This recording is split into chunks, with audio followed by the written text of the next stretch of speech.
Assalamu alaikum wa rahmatullahi wa barakatuh, and a very good morning from London, and very good afternoon for those who have already entered the second part of the day. And for them, this might be a good news, given that they are closer to the iftar time. I have just started my day, and it's a long day ahead before I would be enjoying my food. So before I start this session, I would like to request all of you to kindly switch off your video. That would ensure that the quality of transmission of presentation is a lot better. Secondly, you are also requested to mute yourself. You can unmute yourself when you are asked to do so, i.e. if you want to ask a question or there is another need in case of your reaction to, for example, polls. This is session number 8, and I will come to this one in a minute. But before that, I would like to inform you that there would be 4 polls as part of this session. 3 of them would be questions related with the material in this session, and the 4th one would be a feedback form, which all of you are requested to fill in at the end of this 90-minute session. So with this one, I once again welcome you all to the Cambridge Islamic Finance Access Program, which is a program developed by Cambridge Institute of Islamic Finance. And the contents of these Cambridge Islamic Finance Access Program modules, we call them IFAPs, are developed by me, and I am principally responsible for delivering them. So this session, this 90-minute session, 90 minutes IFAP, I'm going to deliver. And of course, you can interact with me, you can join in the conversations if there is a need or you would like to share your ideas. I have observed that there are some very celebrated and distinguished Islamic social finance experts in this session. So maybe their observations, their experiences, and their comments would be helpful in understanding the issues which we are going to discuss in this IFAP. This IFAP is entitled Structuring Islamic Social Finance Products, and this is IFAP number 8. Before that, we have delivered 7 IFAPs. IFAP number 1 was on the art of structuring Islamic financial products. IFAP 2 was on WAD and its applications in modern banking and finance. IFAP 3 was on structuring Islamic investment products. IFAP 4 was on innovations in Sukuk structures. And IFAP 5 was on the uses of mutuality and cooperation in Islamic finance. IFAP 6 was on the uses of law of large numbers and financial inclusion structures, primarily on Islamic microfinance. And the last IFAP, IFAP 7, which we delivered in April, that was on the use of technology for innovation with a focus on Islamic fintech. And today's IFAP is on Islamic social finance products, an area which is assuming huge importance, not only in Islamic finance, but outside Islamic finance in the countries where there is huge demand for social financing. And this is also important in the context of growing emphasis on sustainable development goals. IFAP 9 and 10, these are two IFAPs which we would be delivering in the next couple of months. IFAP 9 would be on developing profitable non-bank financial products and institutions. And the last IFAP, IFAP 10, would be an extension of IFAP 1. So we would be discussing some advanced topics in innovation and structuring of Islamic financial products. These 10 IFAPs actually comprise Cambridge Islamic Finance Structuring Master. So this is a certificate program which would entitle the participants of all these modules to apply for Cambridge Islamic Finance Structuring Master. Many of you may not have attended all the previous IFAPs. It is now our 9th month into Cambridge Islamic Finance Structuring Master Series. As I said, we have delivered already 7, and after today's 8th IFAP, we would have delivered 80% of it. Those of you who are interested in receiving Cambridge Islamic Finance Structuring Master Certificate, still there is a time to go for a kind of fast track route.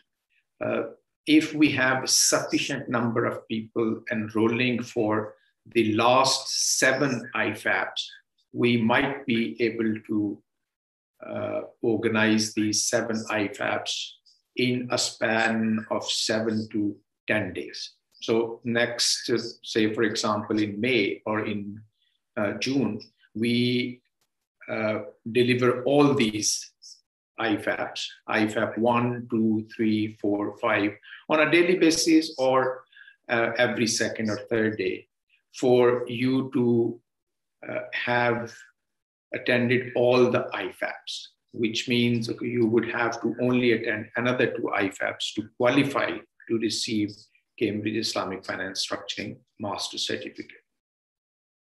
With this introduction, I would like to start, like all other IFAPs, I would like to start with the learning objectives of this IFAP. And the first learning objective is to introduce you to the necessity of developing commercially viable social finance products in order to restrict proliferation of interest-based financial products amongst the financially excluded and others. I think it's a very important objective. In most of the Muslim majority countries, like other countries as well, there is huge emphasis on the provision of microfinance. And of course, there is huge emphasis on financial inclusion.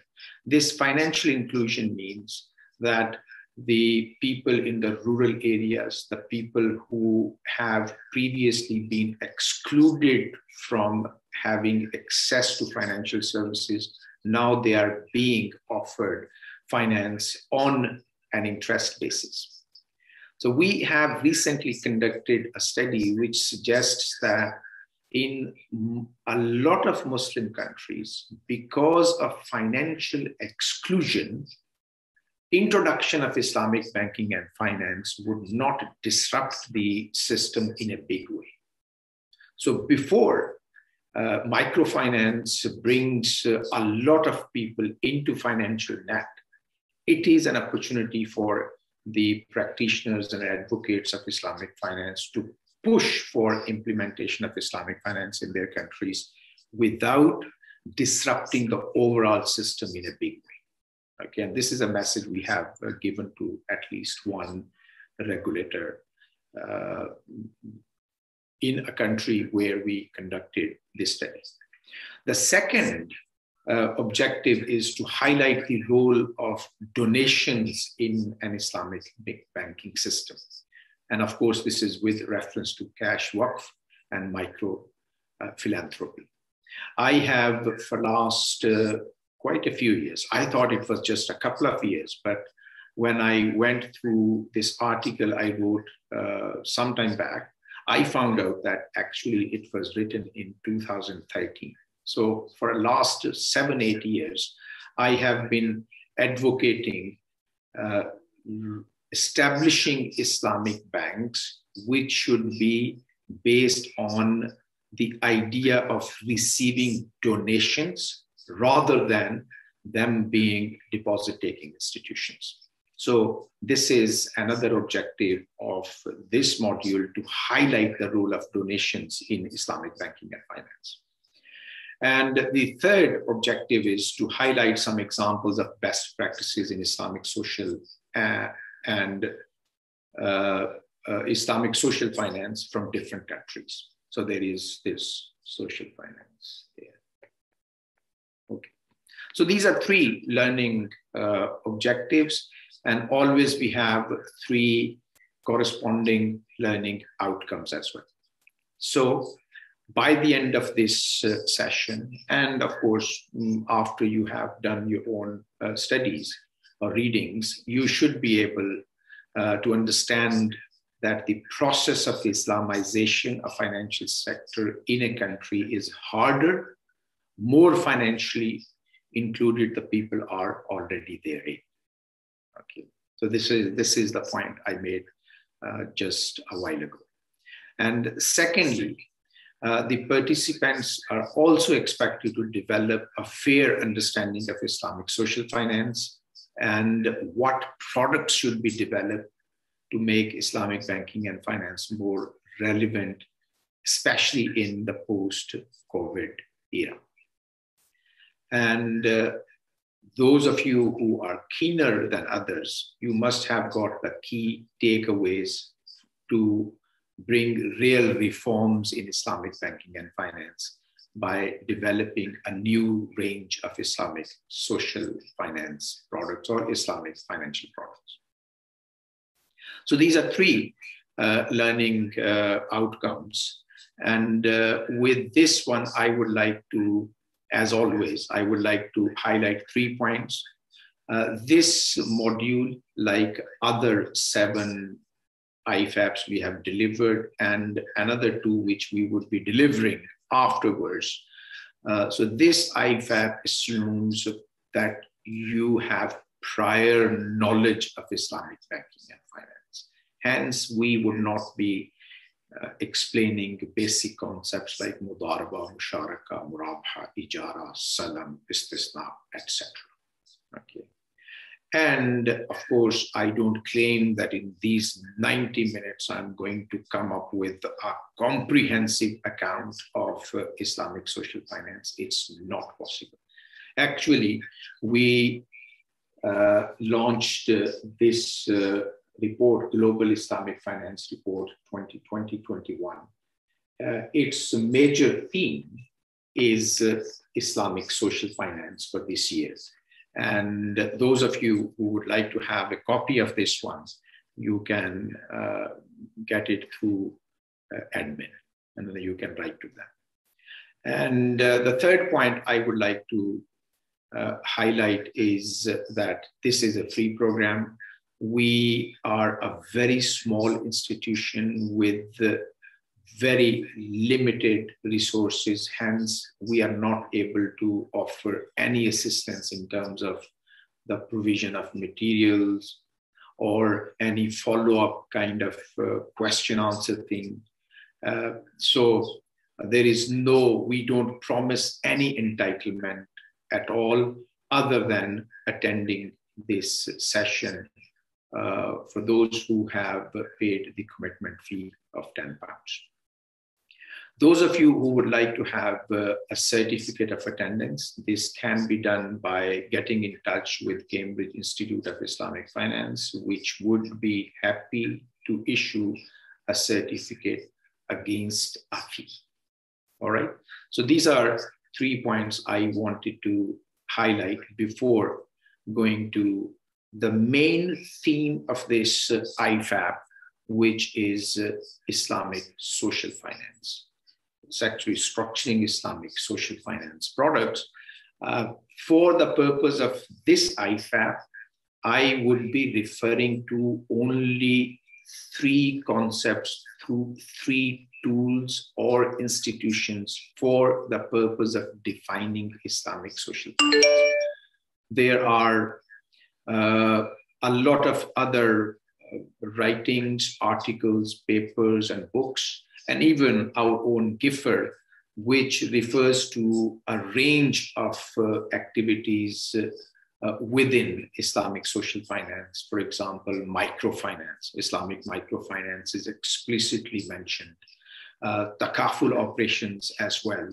And there is a reference to sustainable development goals or maqasid al-sharia in the context of Islamic finance when we refer to Islamic social finance.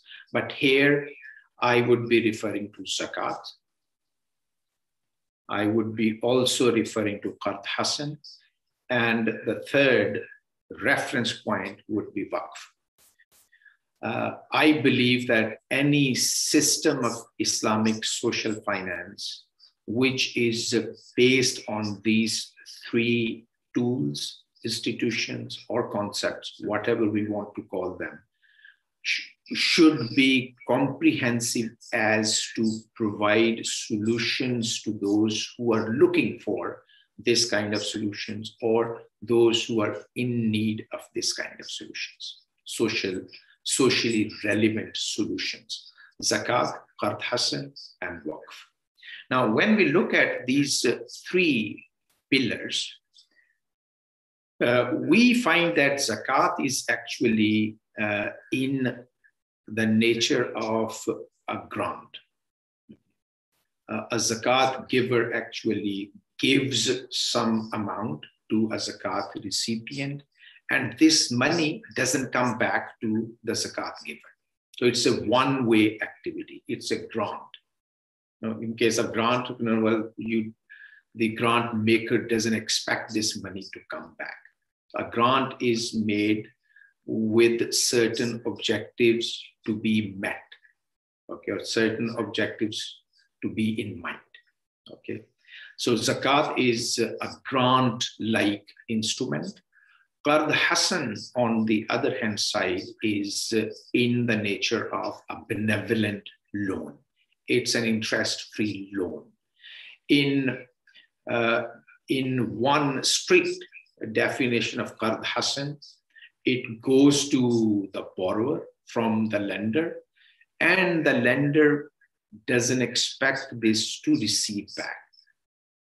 It's up to the borrower to pay it back when he or she can pay it back. This is the classical notion of qard hasan. However, there is a possibility of putting a clause, putting an expectation in the arrangement, in the contract, that the lender would like to receive the principal sum back. No interest, no nothing. If I have given you £100 as a loan, interest-free loan, I can expect to receive £100 back. However, if for some genuine reasons the borrower cannot pay back, I cannot insist. Okay, so this is the nature of qard hasan. Waqf is in the nature of sustainable financing. Okay, a philanthropist sets up an endowment, and the returns out of that endowment are used for the benefit of the beneficiaries. Okay. These beneficiaries may contribute something to the endowment, but this is not a requirement. It all depends on the articles and memorandum of associations of the endowment or the trust deed, whatever is the legal structure of this endowment. So zakat Qard Hassan, Waqf, they have this, all these instruments, they have a social dimension. They have a social objective to fulfill. So any system of social finance, which is based on these three concepts, should be comprehensive enough to provide socially relevant benefits. Right. Now, Islamic banking and finance and Islamic social finance. Okay. What could be the relevance of Islamic social finance for Islamic banking and finance? As of now, Islamic banking and finance is very much profit oriented. It's like, in terms of its profit motive, it's like just conventional banks. For example, Dubai Islamic Bank would be as motive with respect to profits as Barclays Bank, for example. However, Islamic social finance suggests that the profit motive should not be that paramount. Rather, achieving some social goals and objectives, that should be given preference over maximization or receiving profits out of an activity. In this respect, I must say that there are examples of not-for-profit banks in the West. I haven't found any not-for-profit Islamic bank. I might be wrong, but I have looked into the Islamic banking space, but I cannot find any Islamic bank which is set up as a not-for-profit banking institution. There might be some non-bank Islamic financial institutions which are not-for-profit, but when it comes to a bank, I'm not aware of any Islamic bank which claims to be or which is structured as a not-for-profit organization. So with this one, I would like to actually give an example of a not-for-profit bank. And this is called Charity Bank. Charity Bank is a bank which is regulated by the banking regulator in the United Kingdom. And it's also registered as a charity with the Charity Commission for England and Wales.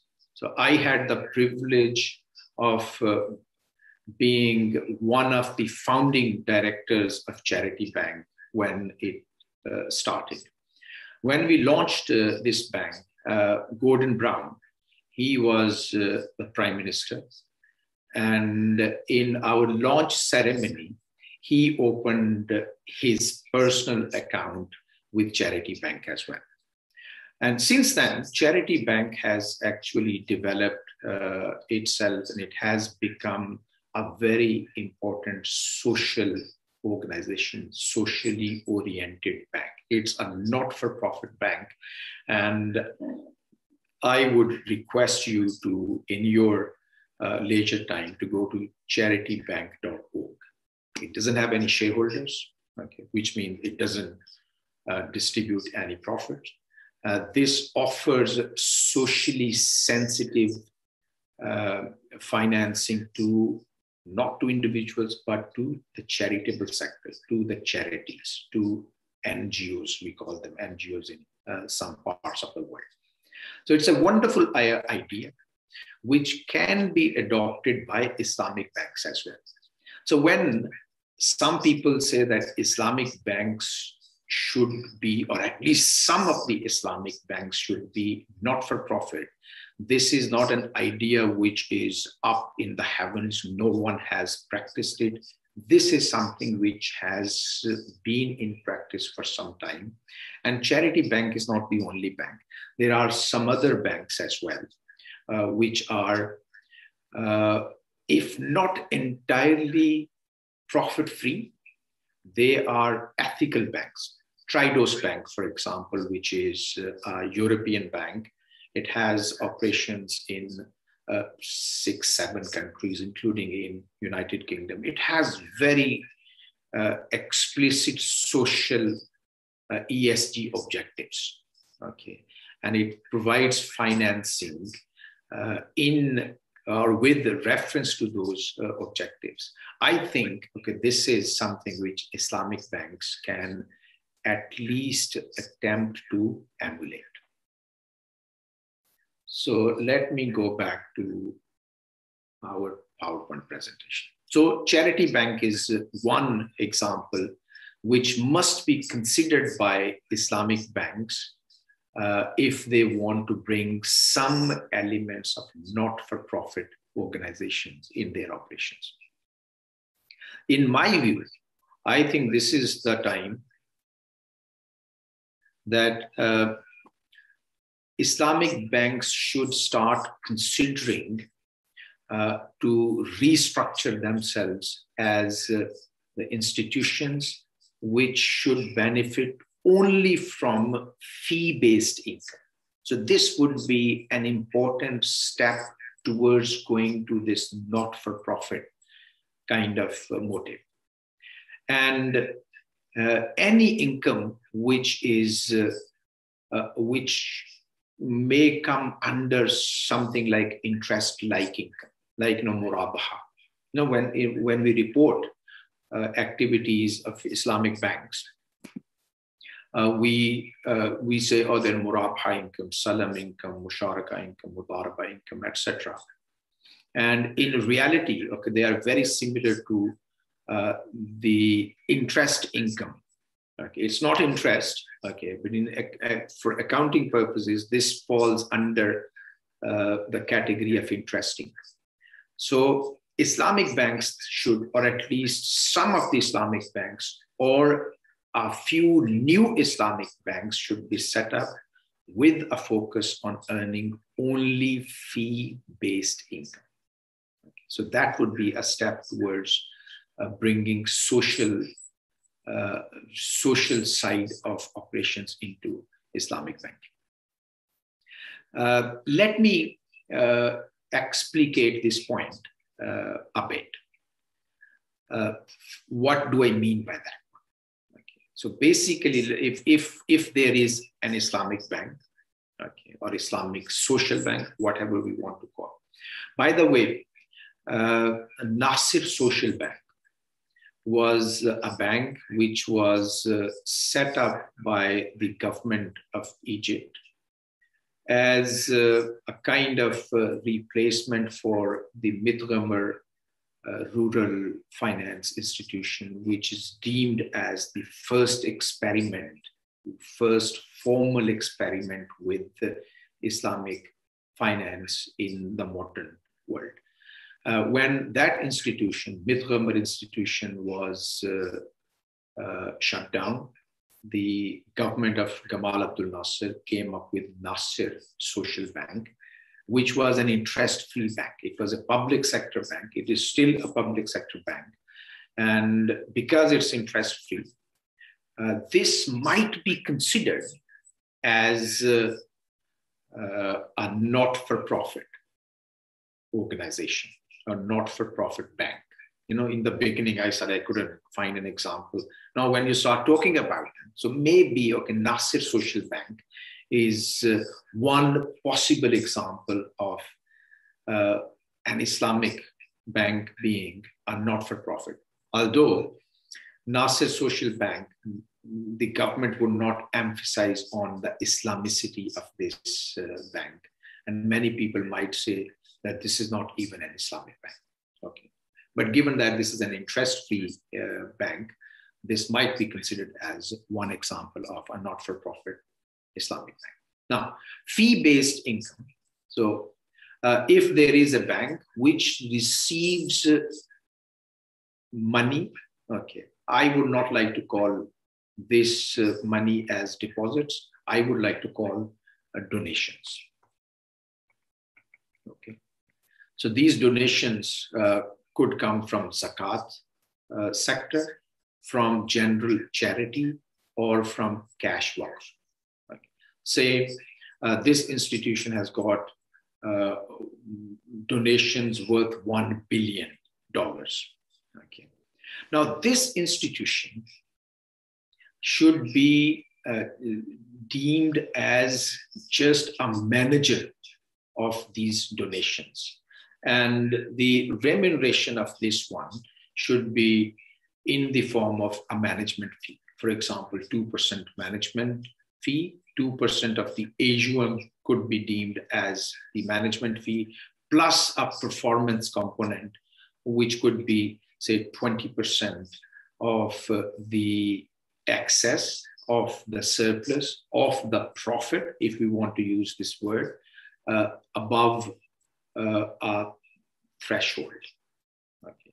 So this institution would receive all these charitable donations, zakat donations, or we will come to this point, zakat, whether donations can be made out of zakat. So zakat donations, other charitable donations, and cash wealth. Okay. And this institution, this bank is only a manager of these donations, and hence it can receive only a management fee, a fixed management fee, i.e. fixed means 2%, 3% of the AUM plus a performance related component. For example, this is this AUM of 1 billion. Okay. If there is 2% management fee, the bank would be receiving 20 million as its management fee. Okay. And if the return on ROA is 25%, okay,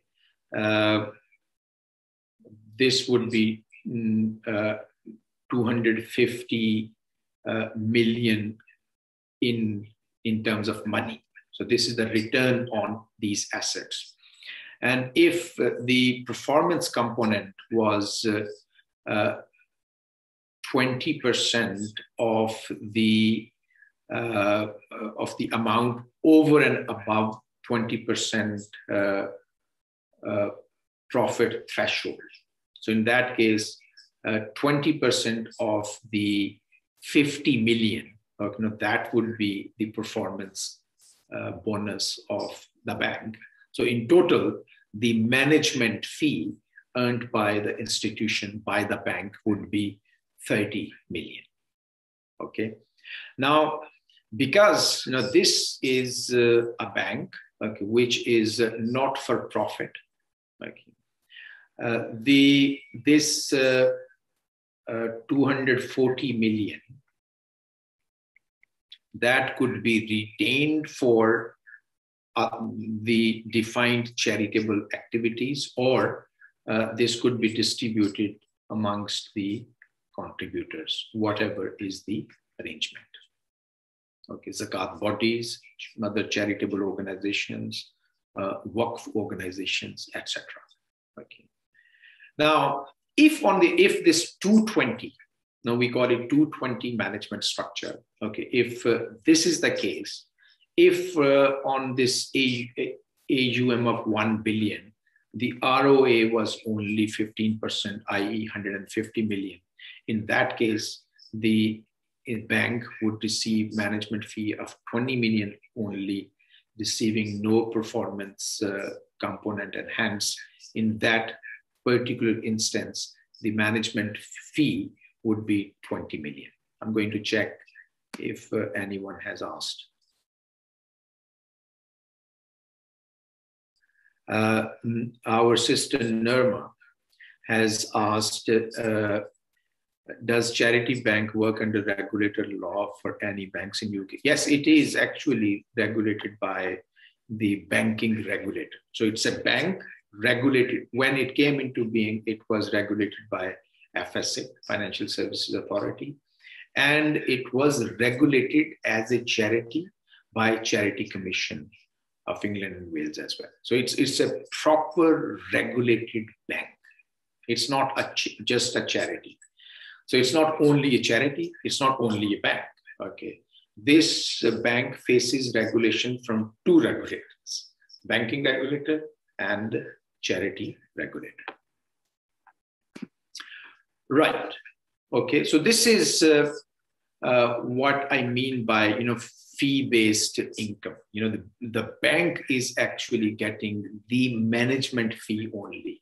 It doesn't have this entitlement for the profit. There are no dividends, etc. Whatever income it generates using the assets, this can be reinvested, or this can go back to the contributing organizations or donors, which would be using this return for their charitable activities. Right. Okay. Now, I mentioned Islamic banking and finance, okay, should be a donation-based activity. And I have already mentioned that these donations could be in the form of general charity.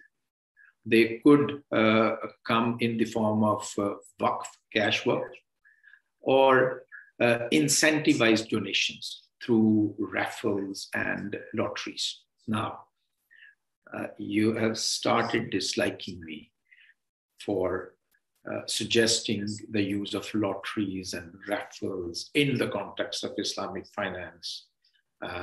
And some of you might say that I'm committing a sin in the month of Ramadan, suggesting these things.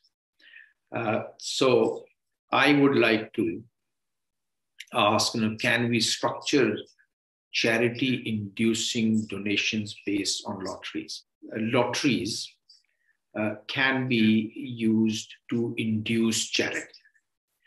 And I must say that lotteries, the conventional lotteries, they are not Sharia compliant. It is the way lotteries are structured and offered in most jurisdictions, they are not in compliance with Sharia. Hence, for example, in case of UK lottery, that is not a Sharia compliant activity.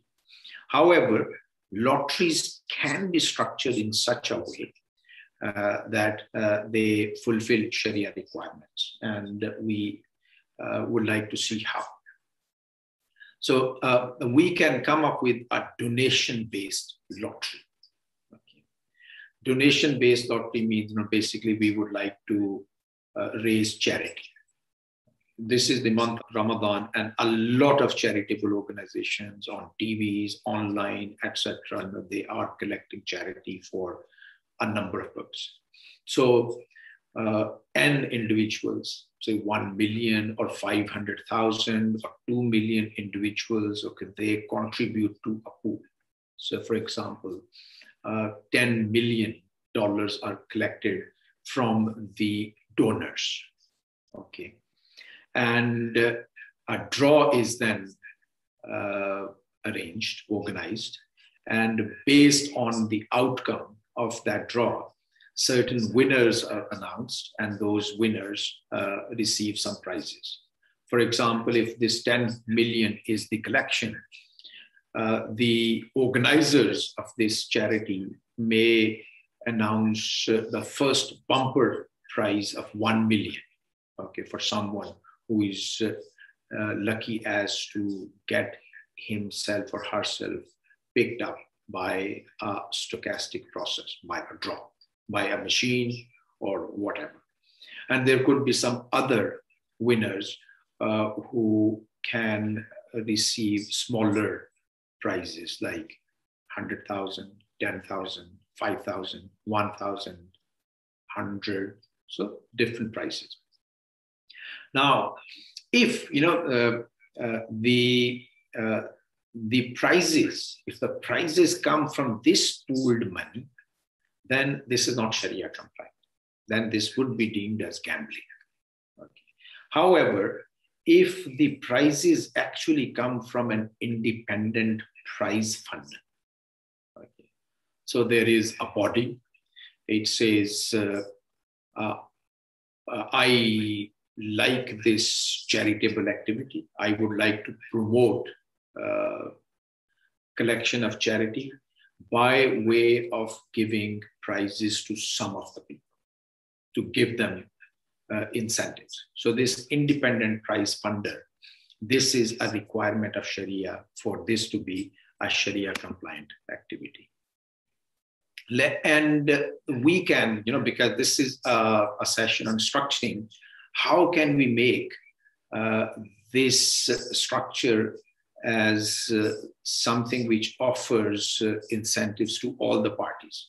Some people may say that this independent price funder, it must have some incentives. If it is giving every month or every week or every quarter, if it's committing to give $1 million worth of prizes, this independent price funder must have some incentive other than just doing charity. So there could be, like, this independent price funder could be, for example, Bill and Gates Foundation.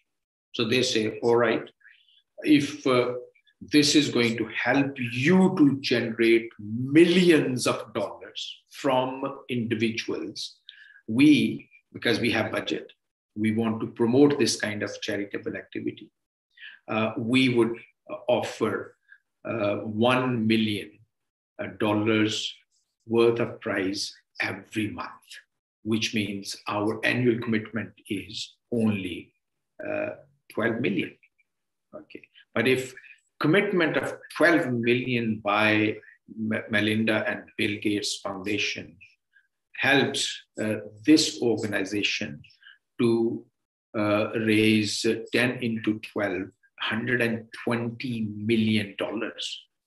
This is, so Bill and Melinda Gates is only committing 10% of what these guys are going to raise because of this commitment. So there is huge incentive for a charitable organization like Bill and Melinda Gates Foundation or any other organization of this type or this kind.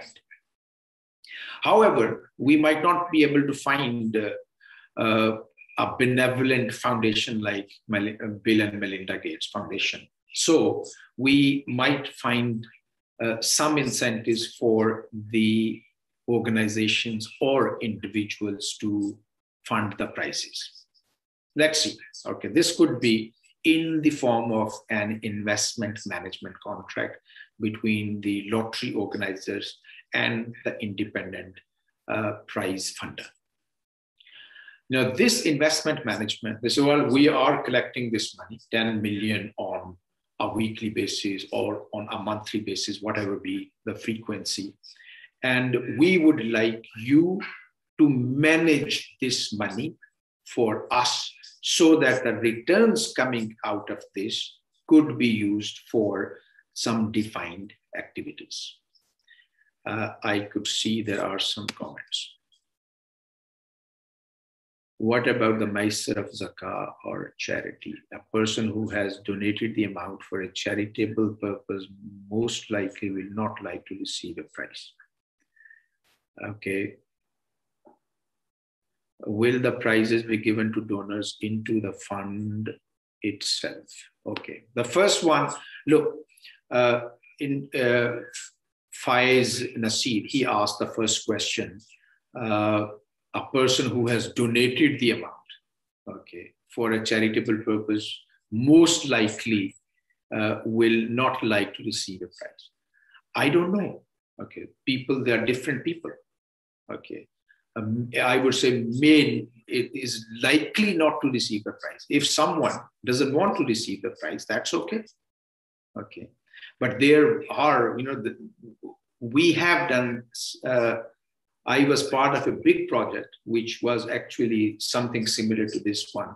The actuarial research suggests that vast majority of the people, they would be actually interested in receiving a prize.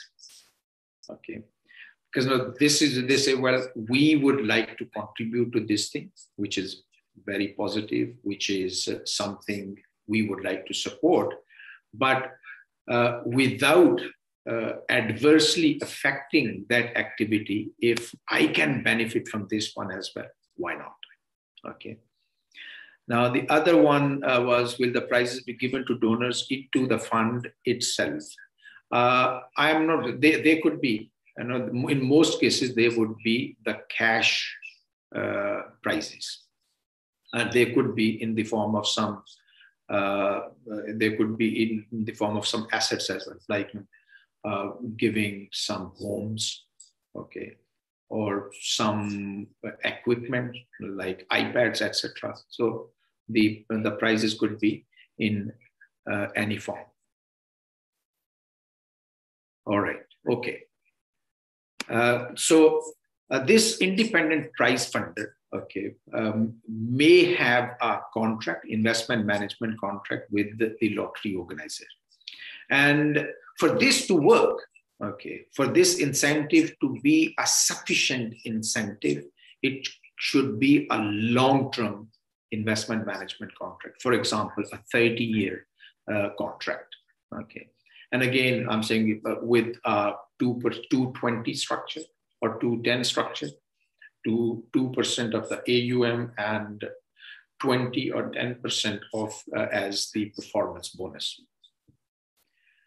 Then I would like to share with you if this kind of investment management contract is in place between the lottery organizer and the independent prize funder. The prize funder would have an incentive to offer prizes worth 1 million or 1.5 million on a frequent basis. And I would like to share this Excel sheet here. I think I have this thing. Let me see. All right. This is basically with the 5% discount. If this person is, if this investment manager is receiving management fee, fixed 2% plus the performance of about 12 million over a period of 30 years. Then the present value of that management fee would be 2.776 million. So as long as the contribution to the prize pool is less than 2.775, there would be sufficient incentives for the independent prize funder to commit some money. So this is why I'm saying 1 million or 1.5 million. Still, the prize funder would be in money. All right, so I go back to my. So this is what I meant by an incentive-based arrangement between the prize funder and the lottery organizers. And this is the strict requirement is that this money should not be used for the purpose of prizes. Rather, the money should come from somewhere else. Okay. Now, another one, can donations, these donations instead of these deposits, okay, these donations to an Islamic social bank, can these be based on zakat? Now, I have been asked in the question section that I should give a recap on the use of lotteries for raising charity money. There is no restriction on the use of lotteries for collecting charities as long as the rules governing gambling are taken care of. From Sharia viewpoint, an arrangement is gambling if two or more people pool their money or whatever they have together, and then they choose a stochastic process. It could be a toss, it could be throwing dice, and based on the outcome of that stochastic process, one of them receives more than what they have contributed.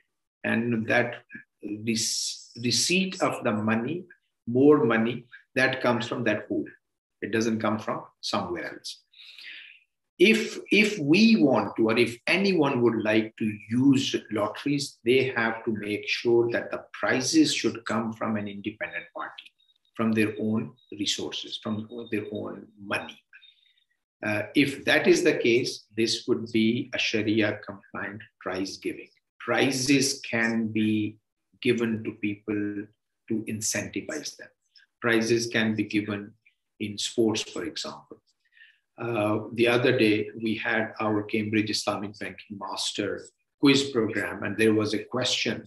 Ghayath, this was favorite horse of Sheikh Mohammed of Dubai. It retired last year, and before retiring, it earned about 900,000 pounds worth of money in the races. And the question was, is it Sharia compliant? And some people thought that, no, this wasn't Sharia compliant, but actually this is money for a winning horse, okay, so which is acceptable from Sharia viewpoint. Similarly, if I have got my students, say 5 students, if they are in a running contest and I say, whosoever is number 1, I will give him $1,000. That is acceptable. Okay.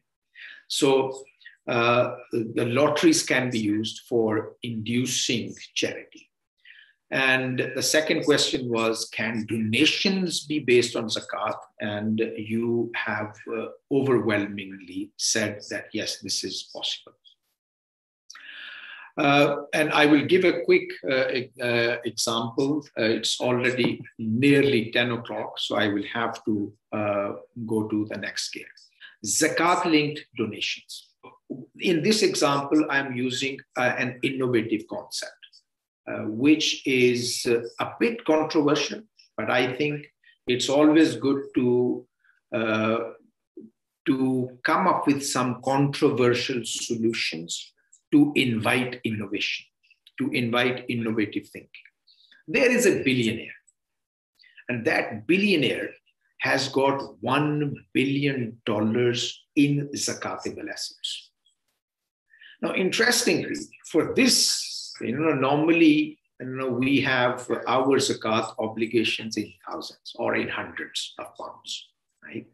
For this billionaire who has got 1 billion zakatable wealth, zakatable assets, his annual zakat obligation would be 25 million, which is a lot of money. Okay. Now, a lot of these wealthy people, they are looking for some kind of solution for their zakat management. They would like to find a solution which should, a Sharia compliant solution, which should allow them to minimize their zakat obligations. If a plain vanilla way of giving zakat means I have to write a check for 25 million on an annual basis to fulfill my zakat, if someone goes to the same person, you will not commit any sin if I give you a solution which is perfectly Sharia compliant. However, you might end up giving less than 25 million in zakat in a permissible way.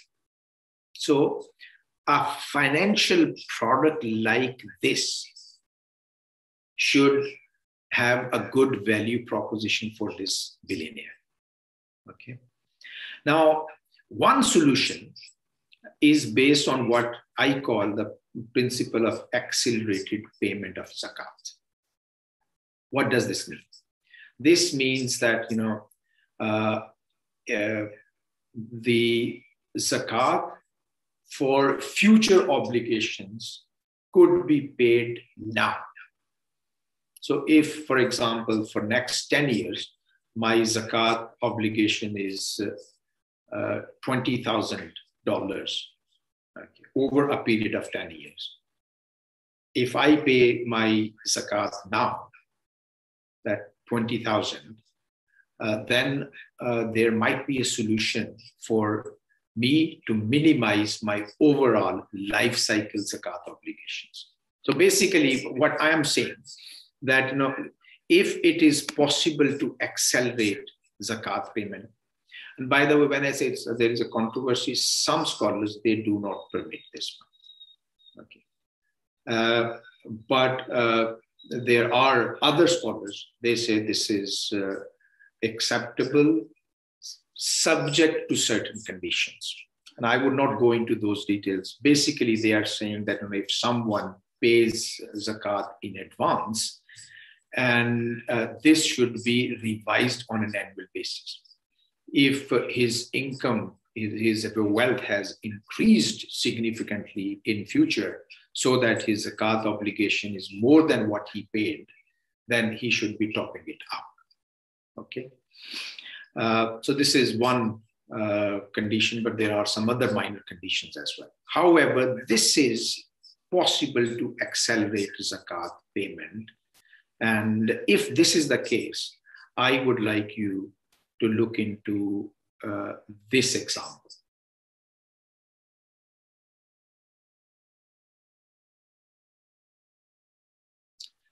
Let's see, we have this one person whose annual zakat obligation, whose zakat obligation is 100. And that person expects that his zakat obligation would be 100 for in future as well. So for example, in these 35 years, the person says that my zakat obligation would be around $100 or £100. Now, one possibility is that this person pays £100 on annual basis. So next 35 years, he ends up paying 3,500 as his zakat. Now, if I go to him and I say that you pay me this year 1,000, and you forget about paying your zakat for the rest of your life, i.e., for next 35 years. If the person is, for example, 40 years, and so if life expectancy is 75, so as for next 35 years, I would be paying zakat on your behalf. So your zakat obligation is gone. Now, if I am a good manager, investment manager, I can do that. And this is something what we are doing in this example. So we actually, if I can find opportunities which give me sufficient return,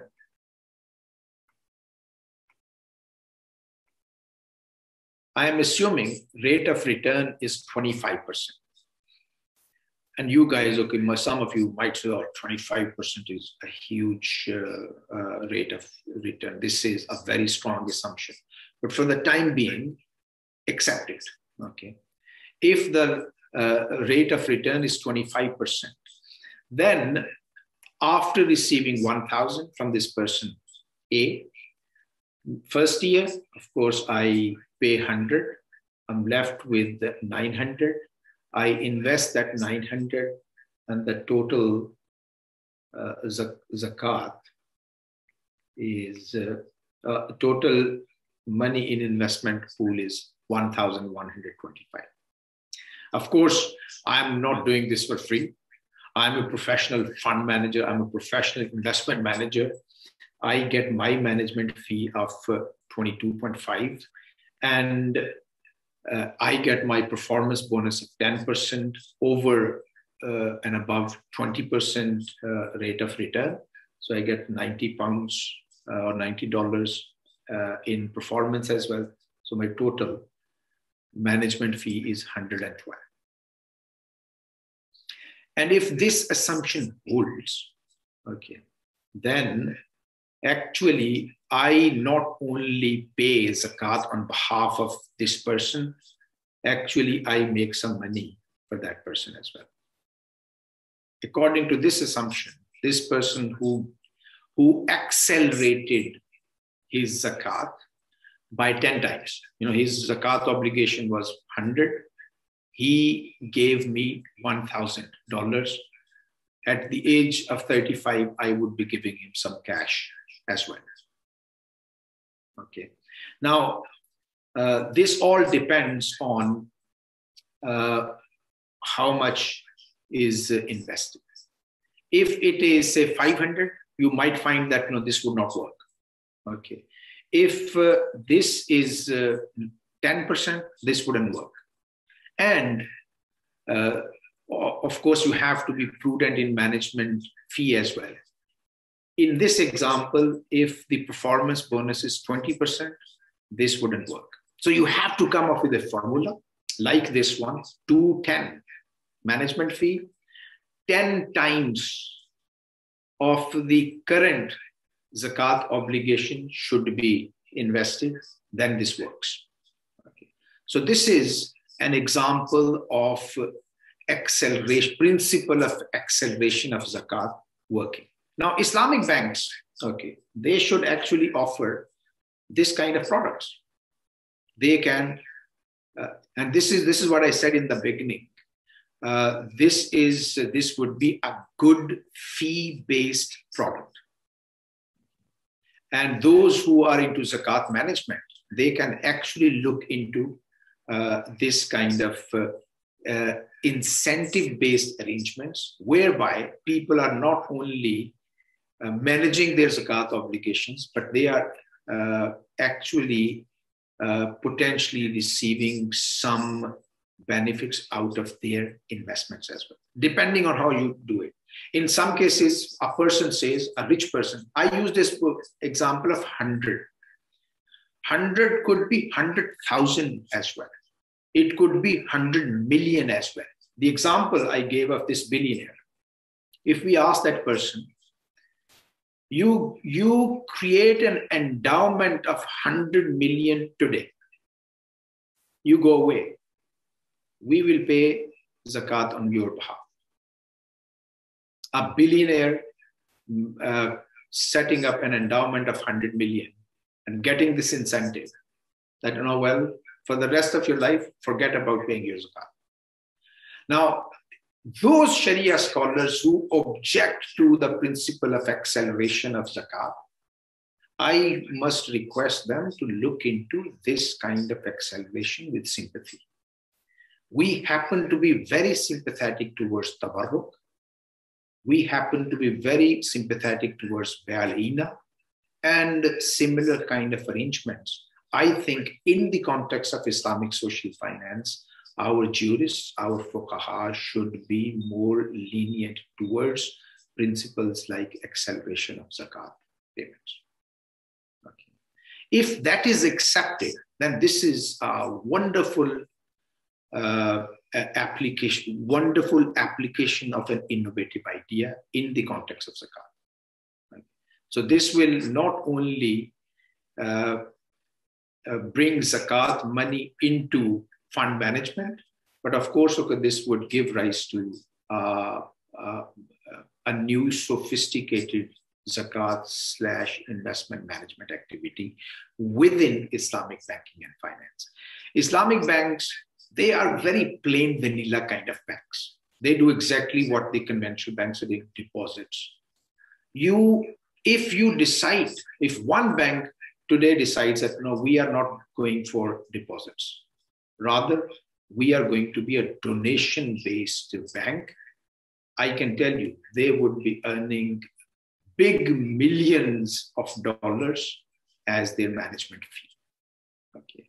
And because a lot of their donations would be coming from the not-for-profit organizations, these banks may end up managing very large sums of money on behalf of such organizations. Their AUM may go into big billions. Like, you know, banks, okay, they have billions of dollars under AUM.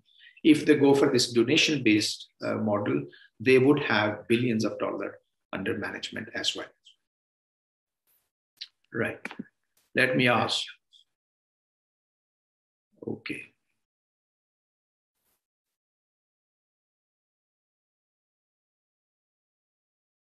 Yeah, this question, given the uncertainty. Yes, okay, this is why many scholars, okay, they say that, you can pay the zakat in advance, but you can then, in accordance with your circumstances, you can top up or you can reduce, okay. But this is a fiqhi issue I would not like to go into. I say that if this is acceptable and according to quite a number of scholars, acceleration of zakat is possible. If it is giving huge social benefits, okay, then this should be acceptable. And of course, okay, there are some other related issues which must be looked into by the fuqaha. Okay, so this was zakat-linked donations model. Now, from here, I would like to go to zakat-linked cash waqf sukuk as well. This zakat-linked donations, okay, this could be a banking product.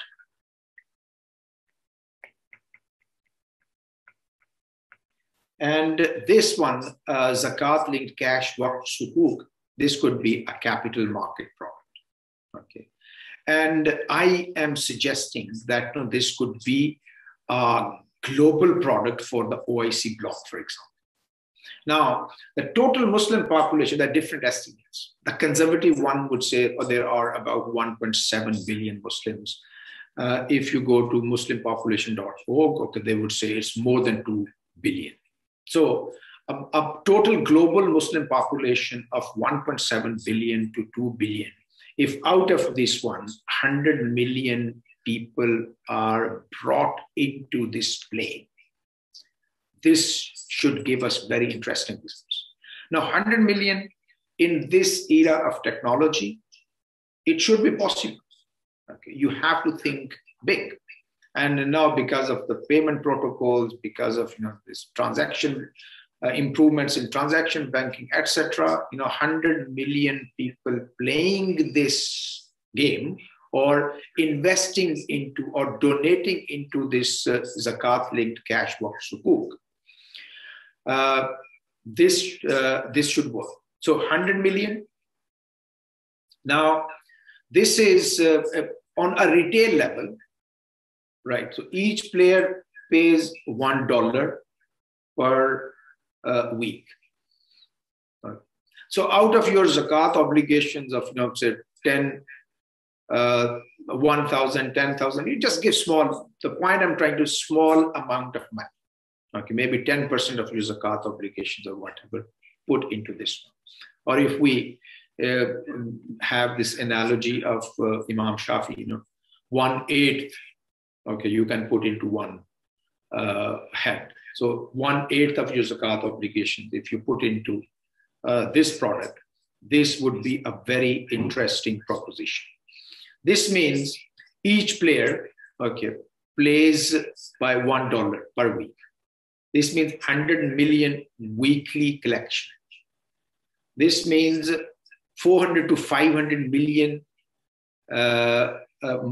Sorry, this is monthly. So this will be monthly collection. Okay. This means about 5 billion annual collection. Now, if we add the prize element over here, if there are 50 weekly prizes of 1 million each, okay, 50 million in total, then this would not be just 100 million people, I tell you. Okay, this could be 300 million people coming into this one. There are 56 members of the OIC. Okay, if almost every country, there are some very small countries, there are some big countries. So every month or every week, say every month, in each country, there is one person gets $1 million. And the chances are what?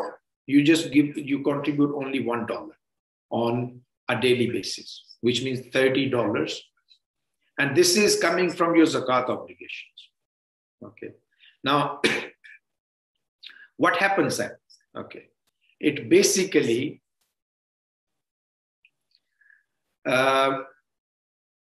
if this product is structured, this would give, say, if Islamic Development Bank is the organizer of this whole activity, it would have $2.5 billion every year at its disposal to use for social purposes.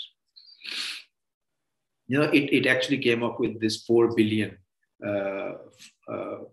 Sukuk lately. And you know, this is the largest Sukuk and this thing, that thing. But on an annual basis, you will be getting 2.5 billion, and this is not something you are going to pay back. No, this is free money. How? Basically, we are assuming that 50% is actually the cost of running this program, which is a very generous assumption. So out of 5 billion, 2.5 billion are actually given to Islamic Development Bank, or these are retained by Islamic Development Bank to use in the social activities, in the activities where Zakat is applicable. Right? Now, where should the prices come from? Okay, prices should come from the individual countries. You know, the participating countries, they say they would be required to underwrite 12 prizes a year of 1 million. So you underwrite 12 million worth of prizes, and you would be benefiting from part of this 2.5 billion. This is win-win situation for everyone. So if, for example, Pakistan says, okay, we commit 12 million per annum, and IDB says that, you know, we are on an annual basis, we are going to initiate social projects worth 50 million in your country. Anything more than 12 million, the country should be happy. Right? So this is what I mean by the power of donations. Right? And this is something the people who are in Islamic banking and finance, they should be actually looking into. Now, there could be Sharia requirements, some Sharia restrictions. Basically, the money collected thus should not be used for the prizes. This is why I'm saying the countries, from their independent funds, they should be using that money to fund the prizes. If that is the case, there is nothing wrong from Sharia viewpoint. And this kind of products, social finance products, should be developed for the development of Islamic social finance and, of course, development of Islamic banking and finance as well. This is the time that Islamic banking and finance should adopt the social objectives explicitly. And doing so, banks would not be suffering.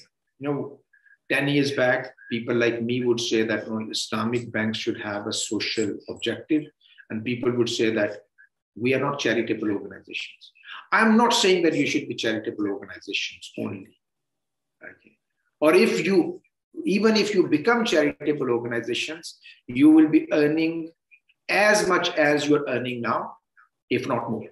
I think you would be earning more. Okay. So this is something those who are into Islamic banking and finance, or those who are into Islamic social finance projects, they should be looking into. Now, another thing, we have looked into, we have got 10 minutes. So next 5 minutes I will be using for Qard Hasan. Now, Qard Hasan is something which is very marginally used in Islamic banking and finance. It is a very powerful tool which can give you a lot of money as well as Qard Hasan managing. However, Qard Hasan should be managed in a sustainable manner. What I'm using this example. We say 1 million people to contribute at least $1 each per month. With the help of technology. There's so many payment methods. You can use your mobile phone, you are at a petrol station, you are in this hotel here and there. So I don't have to go into those details. You know the technology. This means 1 million monthly collection. If 1 million are used for Qard Hasan, it will gradually be eaten up by operations and defaults. Now, if there is no sustainability, so it's important to bring sustainability into it. And I want to give this example. This example suggests that if there is no sustainability brought in Qard Hasan, it's not a good thing. Okay. Basically, if, this is the first collection of 1 million. This would, after 10 years, this 1 million, based on certain assumptions, basically here we are saying there is, just a minute, 20% operational cost. Okay. So and this is a very realistic assumption. Okay. This means after 10 years that 1 million you will be left with only 134,000. So your money is gone. And if on a frequent, every month you are collecting 1 million additional, the actual amount of money, additional money, available for charitable purposes is actually less and less and less if you want to maintain your first 1 million. If you go for third collection, then this is your, out of 1 million, first year, first time only 512,000, they are left for new charitable activities. And you will find actually after 5 years, for every $1 you raise, for every additional $1 you raise, you have got only 32.7 cents for new charitable activities. This is an example of lack of sustainability eating up the resources. Now, if we bring sustainability, okay, then this 1 million you have raised, this would not only stay with you, but it will actually grow. And one example of this is a Qard Hasan. The amount 1 million you are raising, it should be invested in profitable investment ventures. Previously I used this 25% return example, and I said many of you would be say I'm crazy. I'm not crazy. I give you one example of nano financing. Nano financing is what? If you happen to be in Pakistan, if you happen to be in Bangladesh, if you happen to be in another country, most people, they have pay as you go mobile phones. I am in Pakistan and I'm trying to call someone and say, oh, you are low on your credit. Do you want to get credit of 20 rupees, emergency credit? If yes, press 1. When I do that one, okay, I can complete my call. Tomorrow, I go and I top up. I top up by 100 rupees and I get credit of only 75 rupees. 25 rupees are gone because I actually got this 20 rupees worth of top up, emergency top up.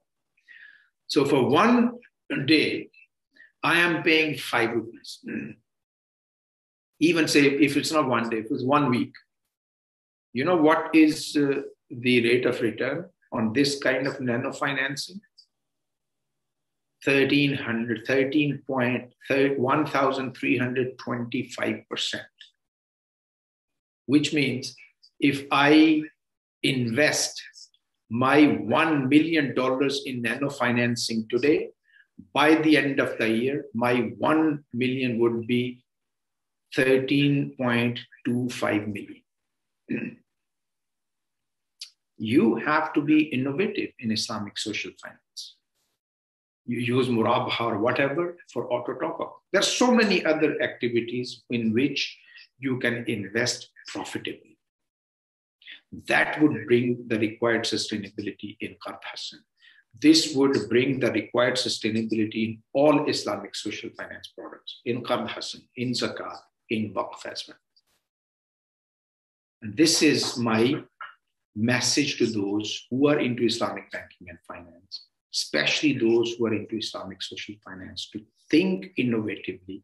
And you will find that there are so many ways of contributing to society and at the same time earning very decent returns for you as well. So with this one, I know that there might be some questions. I would like to end here. So we take pride that we start on time and we finish on time. So it's 10:30, and with this one, I would like to say goodbye. I would like to say Assalamu alaikum wa rahmatullahi wa barakatuh to everyone. Have a good day. Stay safe and blessed wherever you are. These are the last 10 days of Ramadan, and I'm sure you have started preparing yourself for Eid al-Fitr. I am looking forward to Eid al-Fitr. And inshallah, in next 9 or 10 days, we would be celebrating the end of Ramadan. And with this one, I would like to share with you that yesterday I had my second jab of AstraZeneca. Okay, so now I'm fairly protected. And I hope that you remain protected from this pandemic, yourselves, your families, and loved ones. Assalamu alaikum wa rahmatullahi wa barakatuh.